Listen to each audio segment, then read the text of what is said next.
Let's cook ginisang gulay with atay. First, saute your garlic, onion, then your sliced pork. Add some salt and pepper.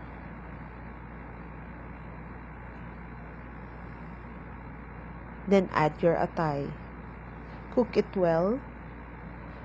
Then add your string beans, carrots, and bell pepper. Mix it. Add 1 cup of water. Then add your oyster sauce. Add your squash. Then add magic sarap. Cover it and let it cook. Then add your cabbage. Mix it and let it cook.